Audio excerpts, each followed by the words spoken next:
Les gardiens de l'arc-en-ciel, le mystère des couleurs perdues. Dans la ville joyeuse de Lumino, tout est toujours coloré et gai. Les fleurs chantent, les arbres dansent, et les enfants rient en jouant sous un ciel rempli d'arcs-en-ciel. Mais un matin, quelque chose d'étrange se produit. Les fleurs perdent leurs pétales colorés. Le ciel devient gris et terne. Même les bonbons n'ont plus de goût. Léo, un petit garçon curieux, remarque le premier que les couleurs s'effacent. Il alerte ses amis. C'est comme si quelqu'un avait volé toutes les couleurs du monde.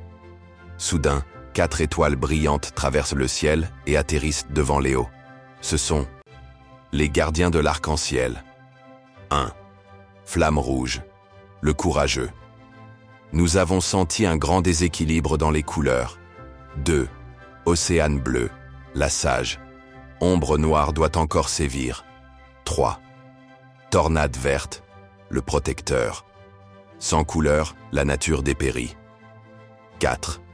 Étoile dorée, la lumineuse. Nous devons agir avant qu'il ne soit trop tard. Les héros expliquent que Ombre noire, un ancien artiste triste qui déteste la joie, a volé les couleurs avec sa machine aspire couleur, pour rendre le monde aussi gris que son cœur.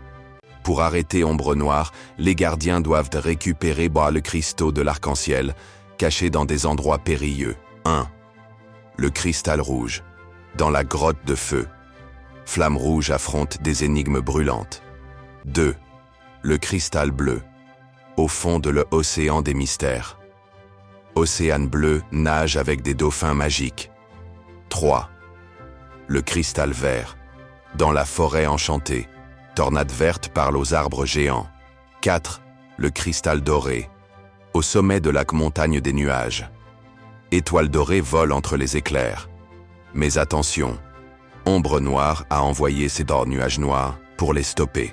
Après avoir réuni les cristaux, les héros arrivent au château des ombres, où Ombre noire rit méchamment.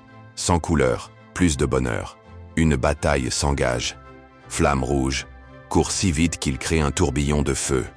Océane bleu invoque une vague géante pour éteindre les nuages noirs. Tornade verte fait pousser des lianes pour encercler la machine. Étoile dorée utilise sa lumière pour aveugler Ombre noire. Léo, resté caché, a une idée. Il dessine un énorme arc-en-ciel coule sur le sol avec des craies. La lumière des cristaux se reflète et détruit la machine. Ombre noire, tombée à genoux, murmure « Je ne voulais pas faire de mal. J'étais juste triste. » Les héros l'aident à se relever. Océane bleu lui dit « La tristesse passe, mais la beauté reste si on la partage. » Ombre noire, touchée, utilise ses pouvoirs pour créer une fresque magnifique sur les murs de la ville. Les couleurs reviennent encore plus brillantes.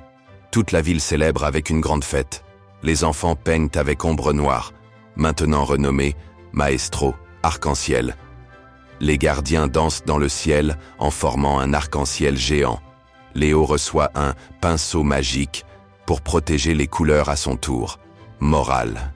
Même dans l'obscurité, une petite étincelle de gentillesse peut tout illuminer.